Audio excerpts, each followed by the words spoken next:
Bismillahirrahmanirrahim. Assalamu alaikum. Welcome to Newsroom. I'm your host, Khalid. Today is the 24th of June 2025. These are the stories that we will be highlighting during the course of the show. We'll begin, ladies and gentlemen, with the latest as far as the Israel-Iran conflict is concerned.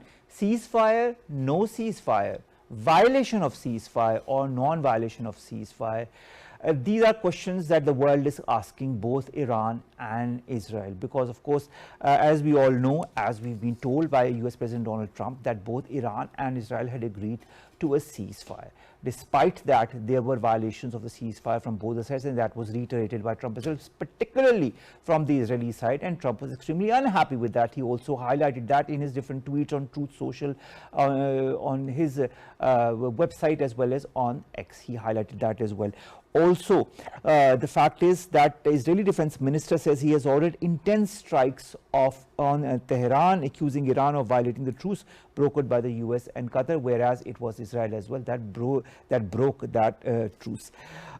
Iran, of course, fired a salvo of missiles at US military base in Qatar. We haven't talked about it, but they did on Monday in retaliation for the attacks on its nuclear sites a day earlier. Iran says more than 400 people, including 13 children, have been killed. At least 300,056 people have been injured in the 12 days of this conflict with Iran. And this is what Trump also reiterated. 12 days of Iran-Israel war is now ending because of a ceasefire. How long will the ceasefire retain itself is the big question mark, and we'll ask our panelists that in our first segment. Our second story pertains to the Indus Water Treaty and India's water terrorism. The United Nations has underscored the sharing of natural resources under mutually agreed treaties. This has been said by the United Nations spokesperson yesterday while commenting on a senior Indian minister's threat that New Delhi will never restore the Indus Water Treaty with Pakistan. This water terrorism that India has been alluding towards and, of course, threatening Pakistan with since the false flag operation in Pahalgam is no secret to the world. But what needs to be done now? Will it be diplomacy that will work wonders? Will it be some other methodology that will work for India?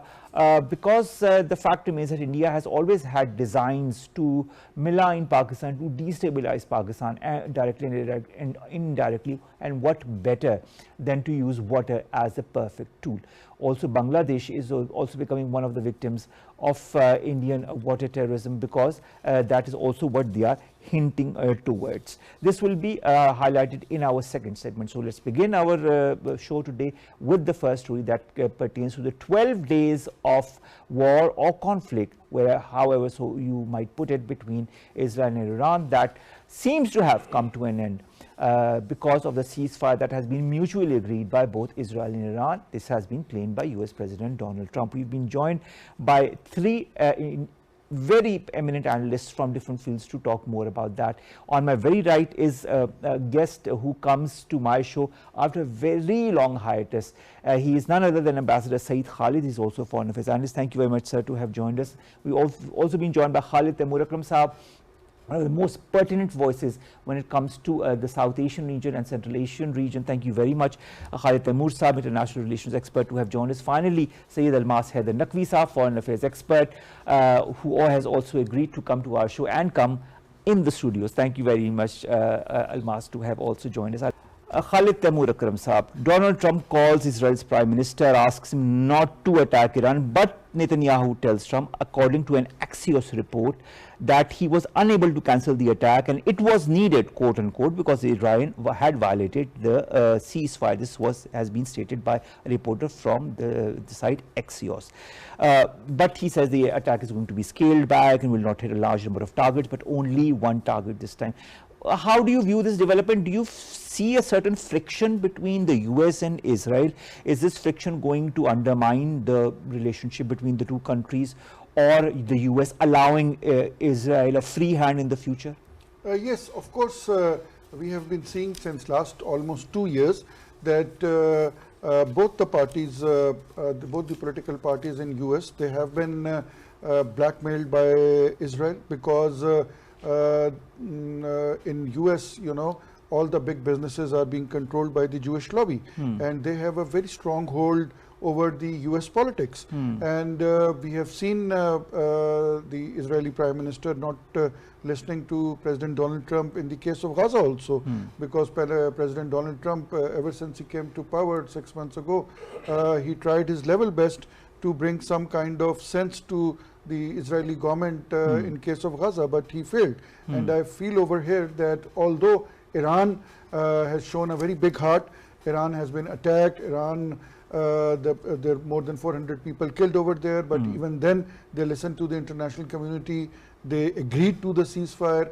Of course, this ceasefire was also a strange ceasefire in which Donald Trump wanted Iran to stop attacking Israel 12 hours before and gave full 12 hours to Israel to attack Iran. This was a very strange, one of its kind. I think this will go down in the history. It's one of the very strange ceasefires. But even then, Iran agreed. Iran honored the call from the Qatari the Prime Minister, and also all the other countries around the world. But now these new waves of attack, I feel that Israelis are not going to listen to Donald Trump, and Donald Trump will feel embarrassed not only in front of Iran and the other international community, but Israel is going to let him down. All right, Israel is going to let Donald Trump down, but how long will Iran also comply if Israel continues to let Trump down? Khalid Taimur Akram Saab, how do you view the global reactions that have been calling for de-escalation? Many have called for that de-escalation, and many are happy with this truce. France is happy, Germany is happy. A lot of people want Iran to go back to the negotiating table and to go back to nuclear talks as well, as far as the JCPOA or any future of JCPOA is concerned. How much of an impact is the reaction or the call for de-escalation by different countries across the world will have on the actual conflict and the parties involved? Yes, as we know that the two parties, Iran and Israel, they both have been attacking each other since last 12 days. But again, I would appreciate the leadership of Iran. I would appreciate the people of Iran that despite of the fact that they are the victims, despite of the fact that in their case the aggressor is Israel, despite of the fact that even US attacked them, there is a sense in the leadership of Iranian government, and also they have listened to the international community. I think now this is the time that international community, especially the Middle Eastern countries who have a lot of influence on President Trump. It's not only that Israel has influence on President Trump, but I feel that the Middle Eastern countries also have a lot of influence on President Trump, and President Trump's slogan of trade is getting affected by these wars. And I think this is the time that the international community, including the United Nations, should basically pressurize President Trump and United States to now play their part, because all the promises are not made by the international community. International community had been supporting Iran, but all the promises of ceasefire, giving the deadlines, telling both the countries to sit on the negotiating table, President Trump has been doing single-handedly. President Trump has not involved China, President Trump has not involved Russia, President Trump has not involved his NATO allies, because there used to be a time that America would never move out for any kind of negotiations or anything without NATO. But in this complete case, we are seeing that President Trump has bypassed all the diplomatic protocols, he has bypassed all the allies, and he has been single-handedly handling these crises. So the onus comes on President Trump, and I think this is high time. Iran has listened to him, despite of the fact that America attacked Iran. So now President Trump must put his foot down and tell Israel that they must stop. These tweets will not make any difference. These the media interaction will not make any difference. President Trump really has to call Israeli Prime Minister. He has to tell him to come to Washington, sit with him. He must call the Iranian leadership to Washington.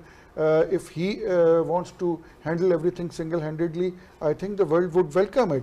But then he has to come out of these media talks and do something concrete. All right. So action talk louder than words, and this is what is needed under this very atmosphere of conflict that has engulfed the Middle East, Iran, Israel, and of course Palestine as well.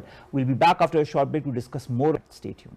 Welcome back, and we're discussing the conflict, the 12-day conflict that has supposedly come to an end between Iran and Israel, and that has been confirmed by none other than US President Donald Trump, because he's been the mediator as far as this conflict is also concerned. Khalid Saab, should the United Nations take stronger action after one of its own principles that concerns shared natural resources under mutually agreed treaties is being seen blatantly being disregarded by India? Yes, as you know that all the countries who are part of United Nations, who have signed the United Nations Charter, diplomatically and morally they are bound to follow this whatever they had signed. But we have been seeing that since last couple of years India had not been abiding by that. So I think now this is high time that United Nations should invoke its whatever policies they have, and they should hold India accountable for that. Secondly, the most important part is this, that India has now become very isolated in the region, especially in the South Asia, Central Asia, and in the Asian region. India is isolated. They are not good with China, they are not good with Bangladesh, they are even not good with Bhutan. So, and now the India is taking out its frustration by these tactics. Sometimes India is taking out its frustration by these tactics. We'll come back to you, Khalid Saab, but we have to go to a short break. Stay tuned. Khalid Saab, the threat to divert Pakistani water to Rajasthan, should it be seen as a part of a larger Indian strategy of environmental and agricultural warfare? If so, how should Pakistan respond in the long term and in the short term? In the short term, I think that Pakistan must sit with all the regional countries, because this problem of water is not going to affect Pakistan, but it's also going to affect India. Tomorrow it can affect China also. So the regional countries should sit together. And I've been saying this thing in the past also, that on climate change and water, we should have a regional mechanism. Unfortunately, we do not have any regional mechanism, and we either have to go to the COP, or we have to go to the United Nations to raise our voice. So if we have a regional mechanism in which the countries of South Asia, Central Asia, they are together, and then they can exert pressure on one of those countries which are not abiding by the treaties. So for the short term measure, a regional mechanism is must, and for long term measure, Pakistan must go to UN, Pakistan must raise a voice in the UN Security Council, and even I would go to this extent that we should go to International Court of Justice, because if one of the countries is not abiding by the UN resolutions, or they are not abiding by the charter which they had signed, so this is high time, and the UN Secretary General can suspend the membership of India in UN because they are not abiding by the charter which they had signed. All right, Khalid Saab. India's suspension of the Indus Water Treaty and the reconsideration of the Ganges Treaty, do both these things coming at more or less the same time reflect a dangerous pattern of regional water terrorism, not just Pakistan-India water? Yes, I've already said this thing, that India will use, and India has started using water for its regional terrorism. Yes, it comes under the definition of regional terrorism, and of course now this is high time that the regional countries, as I've already said, they should sit together. Also, Bangladesh should also go to the UN. Bangladesh should also, if the 30 years are expiring, there is a clause that they have to sit together and renegotiate. But before the renegotiation starts, which are going to happen in 2026, India has already given a feeler to Bangladesh that they are not going to sign it again. So it or means, not sign it, or on the same terms. Not on the same terms. So it means that India is now trying to pressurize Bangladesh, because the elections are going to be held in Bangladesh, and India will use this water card to influence the elections in Bangladesh. So India is trying to play some kind of bigger picture to have the foothold again in Bangladesh. With that, we come to an end.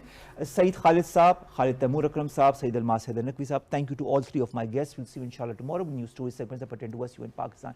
Stay safe. Allah Hafiz.